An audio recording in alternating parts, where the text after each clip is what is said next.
Muy bien, damos inicio entonces al curso de idioma español y aperturamos la guía de estudio número 4. En esta guía vamos a estar hablando de qué es el retrato, qué es el refrán, la tilde diacrítica, recuerden que hablamos de la acentuación en las guías pasadas y los marcadores del discurso. Entonces vamos a empezar con el primer tema que sería el retrato.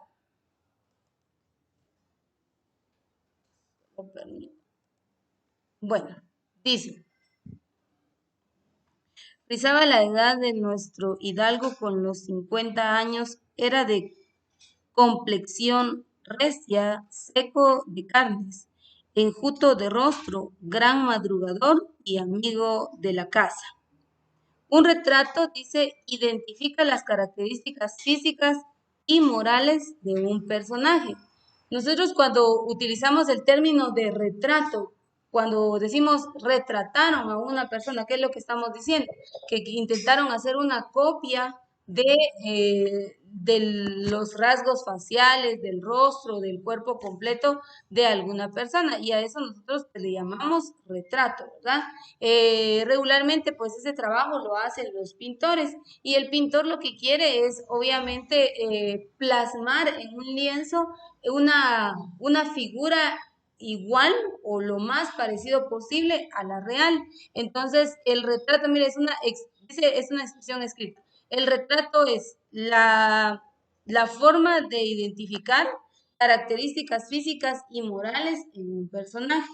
Dice, fíjate en la descripción de arriba, expresa características físicas como seco de carnes, enjuto de rostro, junto a costumbres y aficiones, gran madrugador, amigo de la casa. También podría añadir virtudes o defectos morales de talante generosa, algo huraño. Entonces, vemos ahí que el retrato es esa forma de expresión, puede ser oral o escrita, en donde se da a conocer a detalle cualidades o características de quien se esté hablando. Este tema realmente no es tan difícil de comprender, ¿verdad? Porque, por ejemplo, si yo le dijera, trabaje el retrato de su compañero o compañera que tiene al lado. Entonces usted vería a la persona y empezaría, bueno, entonces es de grandes ojos, es de piel morena y usted empezaría a describir esas cualidades y características. Entonces cuando nosotros hacemos eso, lo que estamos trabajando es el retrato, es decir, la descripción o el detalle de alguna persona. Nos permite entonces identificar no solo aspectos físicos, sino también aspectos morales. Y recuérdense que en el tema de los aspectos morales, acá hay, no puedo decir que sea un problema, sino que es un dilema, ¿verdad? Porque recuérdense que los valores morales, pues son, o en este caso, la moralidad depende mucho de la manera en que hemos sido criados, ¿verdad? Porque, por ejemplo, para algunas personas, mayormente en el género masculino, no les es problema y no lo ven a mal. Por ejemplo, cuando hablan, utilizar un vocabulario con palabras inadecuadas, por ejemplo, palabras vulgares, lo sienten como parte de su cultura. Pero para otros, probablemente esto sea falta de respeto y mala educación. Entonces, en cuanto a la moralidad, pues ahí quedaría libre, ¿verdad? A detalle. Y no solamente son aspectos positivos, como lo vemos acá, sino pueden ser también los aspectos negativos. Entonces, consideremos que un retrato no es solamente plasmar un dibujo o trazar en un lienzo la imagen de alguna persona, porque esa es la idea que nosotros tenemos de un retrato, sino un retrato nos sirve también para describir cualidades y características de, ahí dice claramente, de un personaje. Esa es la cualidad. Por eso se dan cuenta, empieza con esa frase bastante descriptiva. Dice, frisaba la edad de nuestro hidalgo con los 50 años. Era de complexión recia, seco de carnes, enjuto de rostro, gran madrugador y amigo de la casa. Entonces describe cualidades y características de este personaje. Esta guía está bastante bonita porque, si ustedes se dan cuenta, aparecen acá algunos ejercicios en los cuales ustedes pueden repasar. ¿Vean? Ahí está. Entonces, Esta es una forma de expresión, la vamos a encontrar. De hecho, esto es parte también de, recuérdense que hay diferentes tipos de textos. Entonces, esto va a aparecer también, por ejemplo, en un cuento, en una leyenda, van a aparecer, dependiendo del tipo y el enfoque del texto, va a aparecer esta forma de podríamos decir, expresión y descripción de la literatura. ¿Sí? Entonces, en casa, esto ya ustedes lo pueden trabajar en casa como parte de la práctica, ir solucionando cada uno de los ejercicios de tal modo que ustedes con ello pues puedan grabar mejor la información, ¿verdad? Entonces, vean, hay varios ejercicios a realizar.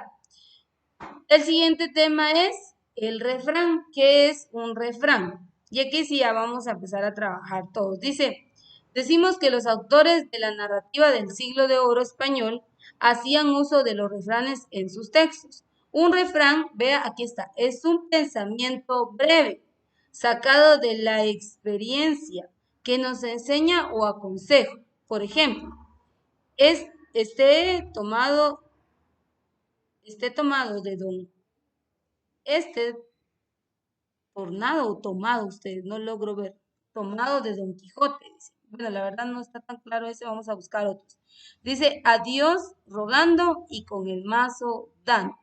Entonces, yo creo que todos hemos escuchado este famoso refrán, ¿verdad? O por ejemplo, el famoso refrán de dime con quién andas y te diré quién eres, ¿verdad? Entonces, un refrán es una frase, pero a la vez esa frase pues nos da como lo dice acá, ¿verdad? Nos da una idea en la cual pretende pues orientarnos o aconsejarnos o pretende pues esclarecer algunos puntos de vista, ¿verdad? Entonces aquí tenemos un ejemplo y dice, a Dios rogando y con el mazo dando. Dice, este refrán dice que hay que actuar además de rezar.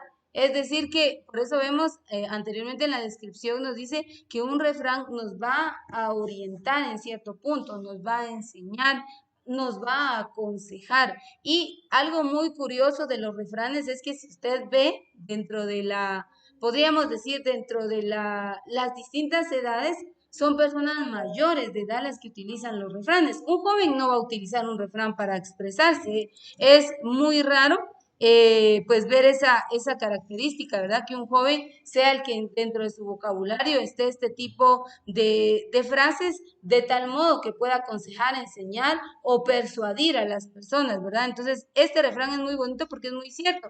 Dice, hay que actuar además de rezar, es decir, que nos da a entender que no solo se trata de Señor, Señor, ayúdame, no, sino Señor, ayúdame, pero estoy yo desde muy temprano trabajando y haciendo lo que esté en mis manos. Dice, los refranes suelen formarse con palabras rimadas para memorizarlas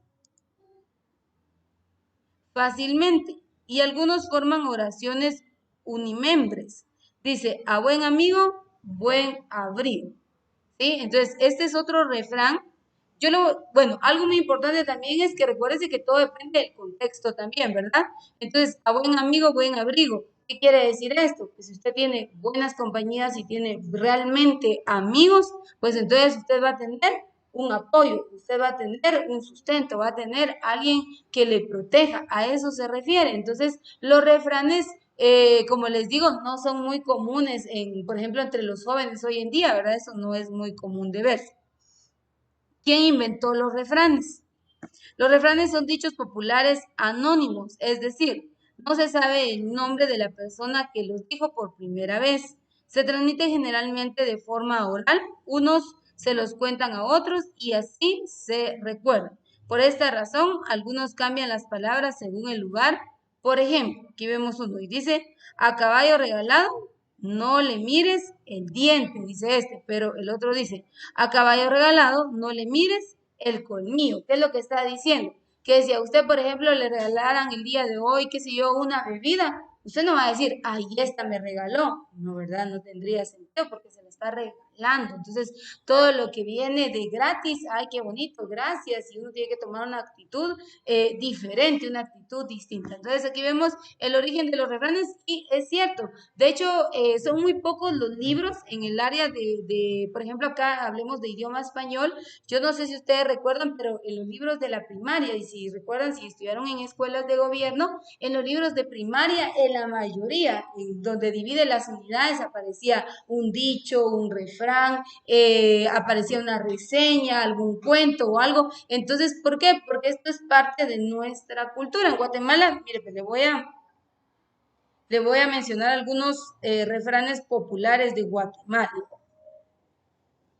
Ya, pues hasta ahora se están conectando los compañeros.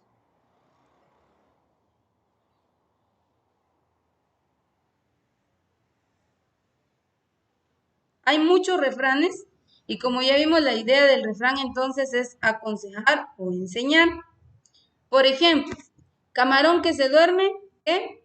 Se lo lleva la corriente, dice, ¿verdad? ¿A qué se refiere? A que usted no puede, si usted se queda ahí lento, pasmado, si no se activa, ¿qué pasa?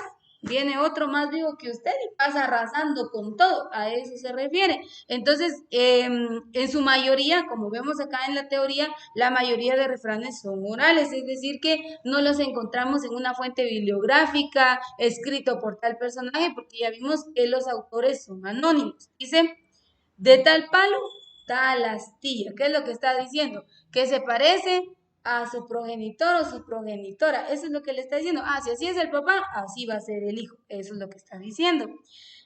Por ejemplo, quien mucho abarca, ¿qué? Poco aprieta. ¿A qué se refiere? Se refiere a aquellas personas que no dejan que nadie más haga. Solo ellos quieren. Y al final de tanto que quieren hacer, no hacen nada, no son productivos. Por eso está diciendo, quien mucho abarca, poco aprieta. Otro refrán dice, más vale pájaro en mano que 100 volando. ¿A qué se refiere? Que mejor es que usted tenga el dominio de una cosa, que usted esté en control de alguna situación, a que todas se salgan de la mano y que usted no pueda hacer nada. Entonces, a eso, la idea de los refranes, pues como ya vimos anteriormente, es aconsejarnos, es enseñarnos de una u otra manera, dejarnos una idea de lo que debe ser. Dice, a buen entendedor, pocas palabras. ¿Qué significa? Que no hay necesidad de estarle hablando una, dos, tres, cuatro, cinco veces. Cuando usted aprende a escuchar y presta atención de lo que se le está diciendo, con una instrucción, con una vez que le digan las cosas, usted agarró y ya empieza usted a actuar. Eso es lo que le está diciendo. Hay otro aquí, dice, en casa de herrero, cuchillo de palo. ¿Les ha pasado eso, sí o no? Por ejemplo, mi mamá utiliza mucho ese cuando, bueno, a ella le gusta coser y tiene su máquina, tiene hilos y eso. Y imagínense, obviamente, si hay una costurera en casa, ¿qué tiene que tener? Tiza, despitador, tiene que tener metro, tiene que tener tijeras, tiene que tener reglas, todo lo que utiliza una persona que se dedica a la costura.